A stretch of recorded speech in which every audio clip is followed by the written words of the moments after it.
வருஷம் ஒரு இன்டர்நேஷனல் ட்ரிப்பாவது போயே ஆகணுங்கிறது எங்களோட policy. China, Thailand, Malaysia, Cambodia, ஜார்டன்னு ஜாலியா ஊர் சுத்திட்டு இருந்த எங்களை மூடிட்டு 5 வருஷம் வீட்டுல உட்கார வச்சிருச்சு Covid. Yes, you can thank me for reminding you that 2020 was 5 years ago.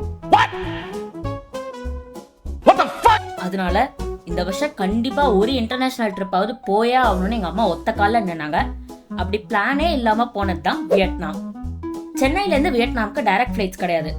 Singapore, Malaysia, Thailand, Kolkata இப்படி எங்கேயாச்சும் இறங்கி டிரான்சிட் ஃபிளைட் பிடிச்சதான் போக முடியும். அண்ட் நீங்க ஏர்லியா புக் பண்ணா சென்னையில இருந்து ஹோச்சிமின்க்கு less than 10,000 rupeesக்கே ஃபிளைட்ஸ் கிடைக்கும்.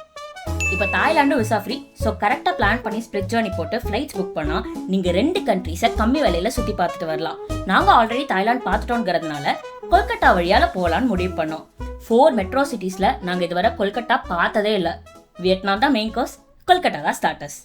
ஹம்பா ஹம்பா ரம்பா ரம்பா கம்பா கம்பா தும்பா தும்பா பும்பா பும்பா பம்பா பம்பா ஹம்பா ஹம்பா ரம்பா ரம்பா கம்பா கம்பா தும்பா தும்பா பும்பா பும்பா பம்பா பம்பா ஹம்பா ஹம்பா ரம்பா ரம்பா கம்பா கம்பா தும்பா தும்பா பும்பா பும்பா பம்பா பம்பா. சென்னையிலேருந்து ஃப்ளைட் ஏறுறதுக்கு முன்னாடியே ஒரு சம்பவம் நடந்துச்சு.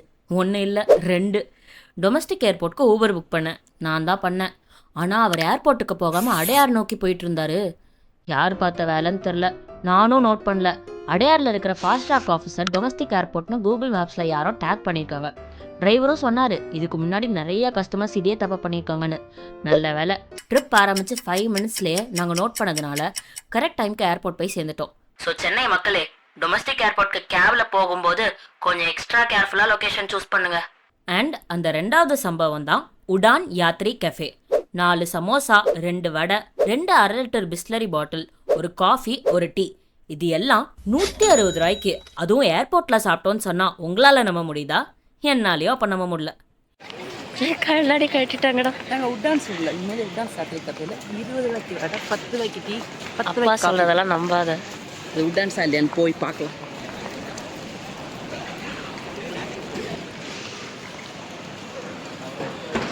ஓ ஆமா, உண்மைதாங்க. என்னடா இவங்க இந்தியன் ஏர்போர்ட்ல ஃப்ளையிங் கிஸ் கொடுத்துக்கிறாங்களேன்னு நீங்க யோசிக்கலாம். ஆனா this outlet is operated by specially able team. வாய் பேச முடியாது, ப்ராபப்ளி காதும் கேட்காது. ஸோ அவங்களுக்கு எப்படி சைன் லாங்குவேஜில் தேங்க்ஸ் சொல்லணுங்கிறத தான் ப்ராக்டிஸ் பண்ணிட்டு இருந்திருக்காங்க. கியூட்டில் எங்கள் அப்பாவும் யாரோ ஒரு ரேண்டம் அங்கிளும் சென்ட்ரல் கவர்மெண்ட்டை மாற்றி மாற்றி புகழ்ந்து தள்ளிட்டு இருந்தாங்க. இப்போ வாங்க ஃப்ளைட்டுக்குள்ளே போகலாம். எங்கே நம்ம போகிறோம்? கொல்கட்டா போகிறோம். ஃபேமிலியாக செல்ஃபி எடுத்துட்டு சரி 2 மணி நேரம் தூங்கலான்னு யோசிச்சுட்டு இருந்த போது தான் கொஞ்சம் ஃப்ளைட் டிலே. வெண்ட்லேருந்து காற்றே வரல, இப்போ தான் சரி பண்ணியிருக்கோம். இவங்க கிளம்புவாங்கன்னு 1 மணி நேரம் வெயிட் பண்ணதில் எங்களுக்கு திரும்ப பசிக்க ஆரம்பிச்சிருச்சு. ஸோ ஃப்ளைட்டில் 2 உப்மா அண்ட் ஒரு கப் நூடுல்ஸ் ஆர்டர் பண்ணி சாப்பிட்டோம்.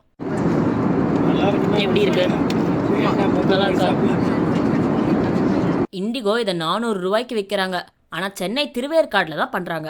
அண்ட் கான்டாக்ட் நம்பரும் இருக்குது. ஸோ அவங்கள டைரெக்டாக கான்டாக்ட் பண்ணால் கண்டிப்பாக ரொம்ப கம்மி விலைக்கே கிடைக்கும். சாப்பிட்டதில் நேரம் போனதே தெரில. கண் மூடி கண் திறக்கிறதுக்குள்ள கொல்கட்டா வந்துருச்சு. கீழே தெரியுதுல, அது ஹூக்லி ரிவர், பேசிக்கலி கங்கை நதி. சென்னை விட ஜாஸ்தி கன்ஜஸ்டடா கொச்சன்னு தீப்பெட்டி மாதிரி நிறைய பில்டிங்ஸை பார்ப்போம்னு நினச்சா நல்லாவே க்ரீனாக இருந்துச்சு. A few minutes later. புரியல? கொல்கட்டா ஏர்போர்ட்டோட பழைய பேர் தான் டம்டம். ஏர்போர்ட்ல we came across this Kalighat painting. அதுகிட்ட நின்று அம்மா ஃபோட்டோ எடுத்துக்கிட்டாங்க. நெக்ஸ்ட் டார்கெட் ரூம்க்கு போய் ரெஃப்ரெஷ் பண்ணிட்டு ஊர் சுத்துறது தான். ஸோ இங்கேருந்து ஒரு 20-30 மினிட்ஸ் ஆகும். நாங்கள் லக்ஷ்மி நிவாஸ்னு கெஸ்டோப்பூரில் புக் பண்ணியிருக்கோம். அது ஒரு ஹோம் ஸ்டே. எப்படி இருக்கும்னு பார்க்கணும். இப்போ வரைக்கும் ரொம்ப ஹாஸ்பிட்டபுளாக பேசினாங்க ஃபோன் காலெல்லாம். ஸோ நாங்கள் இப்போ ஒரு எலக்ட்ரிக் காரில் தான் போயிட்டு இருக்கோம், ஊபர். நைட் 8 மணிக்கு மேலே எங்கள் ஸ்டேக்கு பக்கத்தில் ஏதாச்சும் விசிட்டிங் ஸ்பாட் திறந்துருக்குமான டிரைவர் கிட்ட கேட்டோம். அதுக்கு அவர் कालीघाट मंदिर आप मोटामोटी वो कितना बजे? अच्छे वो मोटामोटी 9 बजे तक बंद हो जाता है. நான் ஒரு ஹிந்தி பண்டிட். தக்ஷின் பாரத் ஹிந்தி பிரச்சார சபாவோட எல்லா எக்ஸாம்ஸையும் ஃபர்ஸ்ட் கிளாஸில் பாஸ் பண்ணியிருக்கேன். சரிடா யபா, எல்லாமே ஃபர்ஸ்ட் கிளாஸ் கிடையாதுங்க. ஆனால் நிஜமாவே எல்லா எக்ஸாம்ஸையும் பாஸ் பண்ணியிருக்கேன். பட் அம்மா பாம்பேல ஒரு 5 வருஷம் ஒர்க் பண்ணதுனால மை பெசன்ட் அம்மாவை ஏவி விட்டு அட்லீஸ்ட் ஏதாவது நைட் மார்க்கெட் திறந்திருக்குமான்னு கேட்க சொன்னேன். अभी इधर नाइट मार्केट खुला रहेगा. नाइट मार्केट है इधर. नाइट मार्केट के लिए आपको हाथी बागान जाना होगा, हावड़ा जाना होगा. वहाँ से हम लोग अभी जा रहे हैं ना, वहाँ से उधर रूम ले हम लोग वहाँ से. हाँ, वहाँ से आपको फिर नाइट मार्केट के लिए आप स्प्लैनेट जा सकते हैं. वो एसी मार्केट है, सब कुछ मिलता है वहाँ पर. क्या बोला नाम, क्या बोला? स्प्लैनेट एसी मार्केट. हाँ, हावड़ा ब्रिज के पास में क्या है? हावड़ा ब्रिज के पास तो आपका हावड़ा मार्केट है, वहाँ पर उधर भी है. अभी वो सब खुला रहेगा. मेन मार्केट है वहाँ हावड़ा में, बड़ा बाजार.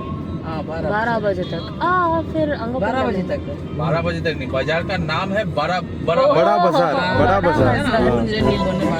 நான் ஒரு ஹிந்தி பண்டிட். இதாங்க கொல்கட்டாவோட ஒரு ஸ்பெஷாலிட்டி. ஹவுராவை ஹவுடானுவாங்க, படா பஜாரை படா பஜார்னுவாங்க, விசல்யாவை பிசல்யானுவாங்க.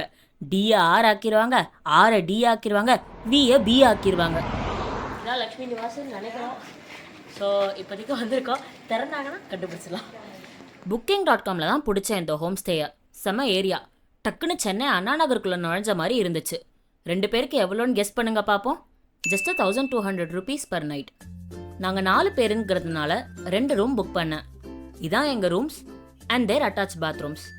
நீங்கள் இண்டக்ஷன் ஸ்டவ் கெட்டில்லாம் தூக்கிட்டு போகிற டைப்பாக இருந்தால் ஒரு காமன் கிச்சனும் இருக்குது, யூஸ் பண்ணிக்கலாம். ஹோம் ஸ்டே ஓனரும் செம கைண்டு, செம ஃப்ளெக்சிபிள். அவங்கக்கிட்டேயே நைட்டு 8 மணிக்கு பக்கத்தில் எந்த மார்க்கெட் போனால் நல்லா இருக்கும்னு கேட்டோம். அவங்களும் எஸ்பிளானட் மார்க்கெட்னு சொன்னாங்க. கேபுக்கு வெயிட் பண்ணிட்டு இருக்கும்போது தான் இந்த டுக்கை பார்த்தோம். தாய்லாந்து, கம்போடியா இந்த மாதிரி சவுத் ஈஸ்ட் ஏஷியன் கண்ட்ரீஸில் தான் இந்த டுக் ஃபேமஸ். இந்தியாவில் இருக்குன்னு தெரிஞ்ச உடனே ட்ராம்க்கு கீழே ஹவுடா பிரிட்ஜுக்கு மேலே கொல்கட்டா செக்லிஸ்ட்டில் டுக்கையும் சேர்த்துக்கிட்டோம். கொல்கட்டாவில் நீங்கள் ரோட்டுக்கு போன உடனே இமீடியட்டாக 3 விஷயத்த நோட் பண்ண முடியும். ப்ளூ அண்ட் எல்லோவில் பாக்கு பேக்கெட் மாதிரி பளபளக்கிற பஸ், கொல்கட்டாவோட yellow taxi and tram lines எங்கே பார்த்தாலும் இருந்துச்சுங்க. அது மட்டும் இல்லை, விவேகானந்தர், ரவீந்திரநாத் தாகூர், சுபாஷ் சந்திர போஸ், சாரதா தேவி, ராமகிருஷ்ண பரமஹம்சர்னு எவ்ரி 5 minutesக்கு ஒரு ஸ்டாச்சு பார்த்தோம். சாட்டர்டே நைட் 8:30 மணிக்கு சிட்டி சென்டரில் எவ்வளோ டிராஃபிக் இருக்குன்னு நீங்களே பாருங்க. ரைட்ல இருக்கிற பிரிட்டிஷ் காலத்து பில்டிங் தான் கேஎம்சின்னு சொல்லக்கூடிய கொல்கட்டா முனிசிபல் கார்பரேஷன். எங்களை கேஎம்சிக்கும் ஓபராய் கிராண்ட் ஹோட்டலுக்கும் நடுவில் போற இந்த சந்தில இறக்கி விட்டாரு டிரைவர். இது ஒரு 5 star hotel and historic landmark. இந்த பில்டிங்கோட ஏஜ் என்னன்னு தெரியுமா? 150 வருஷம். இங்கேருந்து Eden Gardens, Howrah bridge, Kolkata high court எல்லாமே பக்கம். ஒரு ஈவினிங் வீட்டில் உட்காந்து வேஸ்ட் பண்ண வேணாம்னு தான் எஸ்பிளானட் மார்க்கெட் வந்தோம். இன்ட்ரெஸ்டிங் ஐட்டம் ஏதாச்சும் இருக்குதான்னு பார்ப்போம் வாங்க. ஃபர்ஸ்ட் இம்ப்ரெஷன் டி நகர் மாதிரி ஜேன்னு இருந்துச்சு. அப்புறம் சுற்றி முற்றி பார்த்தேன், எல்லா கடையிலையும் செருப்பு தான் வித்துட்டு இருந்தாங்க. நமக்கு அதில் இன்ட்ரெஸ்ட் கிடையாது. அஸ் அ ரிசல்ட் என் மைண்ட் வாய்ஸ் அவ்வளோதான், நம்மளை முடிச்சு விட்டீங்க போங்க. சரி இவ்வளோ தூரம் வந்துட்டோம், இன்னும் கொஞ்சம் உள்ளே போய் பார்ப்போமேன்னு நடந்த போது தான் ஒன்று புரிஞ்சுது. Never judge a book by its cover. நடக்க வகையாக ஐட்டம்ஸ் இருந்துச்சு. அண்ட் இதெல்லவா market, jam packed, super busy and everyone was minding their own business. இவர மாதிரி எனக்கு இந்த அண்ணனோட ஐடியா ரொம்ப பிடிச்சிருந்துச்சு. பழைய லேப்டாப் பேக்கை நடமாடும் ரிங் டிஸ்பிளே ஸ்டாண்டா ரீபர்பஸ் பண்ணியிருந்தாரு. அப்பா தான் ஃபர்ஸ்ட் நோட் பண்ணாரு, புகழ்ந்து தள்ளிட்டாரு.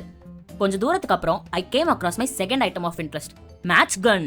மேல இருக்கிற இந்த பட்டனை பிரஸ் பண்ணி கன்னை ஓபன் பண்ணா மேட்ச் ஸ்டிக்ஸை புல்லட் மாதிரி உள்ள சொருகி சுடலாம். ஃபர்ஸ்ட் டைம் பாக்குறேங்க இந்த மாதிரி. வாங்கலாம்னு நினைச்சேன். அப்புறம் தேவையில்லாம வியட்நாம் போகும்போது ஏர்போர்ட்ல பிரச்சனை வரும். அண்ணா வேற தாடிலாம் வச்சிருக்கான், எதுக்கு? நேரம் இரவு 9 மணி.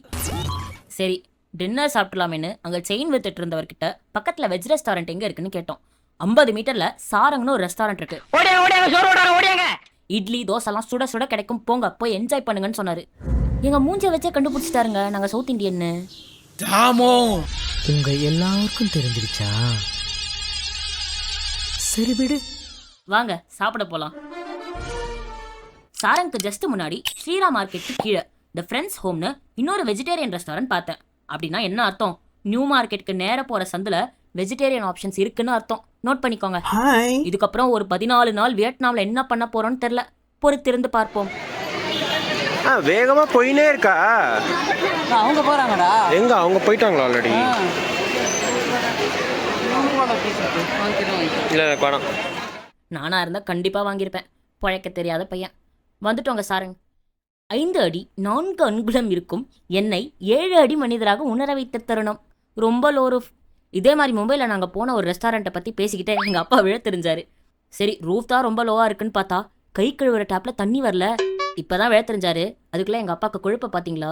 சமையல் எப்படி பண்ணுவாங்கன்னு தெரியல தண்ணி இல்லாம இல்லை வேர்வே தான் பண்ணுவாங்க. நாங்கள் ஃபர்ஸ்ட் ஒரு capsicum butter paper masala dosa order பண்ணோம். உடனே சர்வர் கோவமா இப்படி சொல்லாதீங்க, நம்பரை சொல்லுங்கன்னு சொன்னார். சிஸ்டம் கொஞ்சம் தினிசா இருக்குல்ல, ஆனால் சும்மா சொல்லக்கூடாது. ஒரு கொல்கட்டா ரெஸ்டாரண்ட்டில் 108 தோசை வெரைட்டிஸ், 36 ஊத்தப்பம் வெரைட்டிஸ் இதெல்லாம் கிடைக்கும்னு கனவுல கூட நான் நினச்சி பார்க்கல. கலகலப்பாக சிரிச்சு பேசிக்கிட்டே 2-3 ஐட்டம்ஸை உள்ள அமுக்கணும். அப்போ தான் நாங்கள் ஆர்டர் பண்ண இட்லி வந்து சேர்ந்துச்சு. கொல்கட்டா இட்லியை பார்த்ததும் என் ஃப்ரெண்டு ஞாபகம் வந்துருச்சு.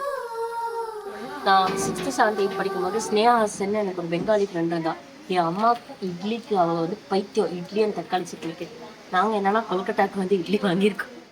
அப்புறம் ஒரு கிவி மென்ட் லெமனேட் குடித்தோம். செமையா இருக்கேன்னு இன்னொன்று ஆர்டர் பண்ணா அது பார்க்க டிஃப்ரெண்ட்டாக கழனி தண்ணி மாதிரி இருந்துச்சு.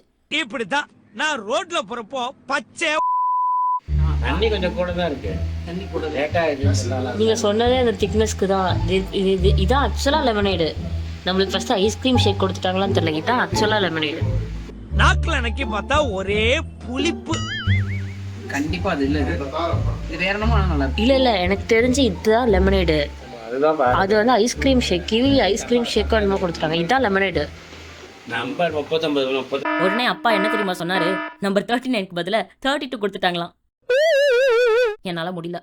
4 பேர் சாப்பிட்டதுக்கு வெறும் 772 rupees தான் பில் அமௌண்ட். ரெஸ்டாரண்ட்க்கு ஜஸ்ட் ஆப்போசிட்ல ஒரு KFC இருந்துச்சு. வாவ், எவ்வளோ பழங்காலத்து பில்டிங்குள்ளே செட்டப் பண்ணியிருக்காங்க பாருங்க. ராத்திரி 10 மணி ஆனதுனால மார்க்கெட் கொஞ்சம் கொஞ்சமாக சைலண்ட் ஆக ஆரம்பிச்சுது. இந்த சைட் கடையிலேருந்து இயரிங்ஸ்லாம் எடுத்து வச்சுட்டு இருந்தாங்க.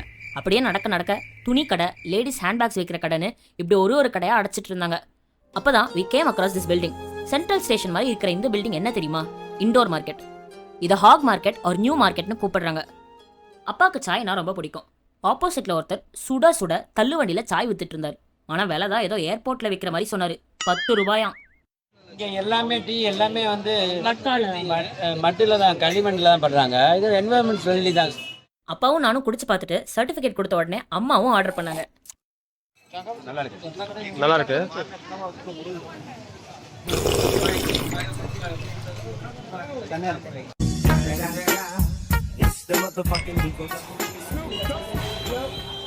இது என்னோட பொண்டாட்டி. நான் டீ கிருஷ்ணன். நான் புள்ள குட்டி. அது புள்ள, இது குட்டி. 2025ல 10 ரூபாய்க்கு டீ கிடைக்கிறதே பெரிய விஷயம். இதுல என்ன மாதிரி ஒரு கிராஃப்டர் கிட்ட இந்த கப்பை சேர்த்து எடுத்துக்கோன்னு சொன்னா என்ன பண்றது? என்ன ராமலிங்கம் ஆலைய பார்க்க முடியல, எப்படி இருக்கு? அதை கொண்டு போய் நான் சென்னையில் அதை வச்சு வரைகிறேன். ஏதாச்சும் பண்ண எங்க போயிட்டு நீங்க புக் பண்ணுங்க. வெளில போலாமா? அந்த ரோடு தெரியலமா? அவ்வளோதாங்க, நோ மோர் கேஸ். மார்க்கெட்டை விட்டு வெளில போய் மெயின் ரோட்ல கேப் பிடிச்சி ரூமுக்கு போக வேண்டியதுதான். ரூமுக்கு போகலான்னு சொல்லி வாய முடியல. அதுக்குள்ளே இந்த எலி பரலோகம் போய் சேர்ந்துருக்கும். மேலையும் கீழையும் வேஸ்ட் பண்ணாம நிக்கிற டாக்ஸியை கேட்டு பார்த்தோம். அவர் வெயிட்டிங்னு சொல்லிட்டாரு. வேற என்ன, 2-3 கூல் டாக்ஸி ஷாட்ஸ் எடுத்ததுக்கப்புறம் ஊபர் புக் பண்ணி ரூமை நோக்கி கிளம்பிட்டோம். இந்த vlog உங்களுக்கு பிடிச்சிருந்தா வீடியோவை லைக் பண்ணுங்க. இதை vlogனு நான் கூப்பிட்டாலும் இது ஒரு பிரைவேட் ஜேர்னல் என்ட்ரி மாதிரி தான். இந்த ட்ரிப்பில் இன்னும் 16 days பாக்கி இருக்கு. Which means 16 more journal entries. கொல்கட்டாலையும் சரி, வியட்நாம்லையும் சரி, வேற லெவலாக ஃபன் பண்ண போகிறோம். ஸோ சப்ஸ்கிரைப் பண்ணி பெல் ஐக்கானை கிளிக் பண்ணி வச்சுக்கோங்க. அப்போதான் என் vlog என்னோட வி ஜேர்னல் உங்களை வந்து சேரும். Day 2 கொல்கட்டாவில் சந்திப்போம். ஜானா. அந்த எண்டில் இருக்கிற வீடு நல்லா இருக்குல்ல?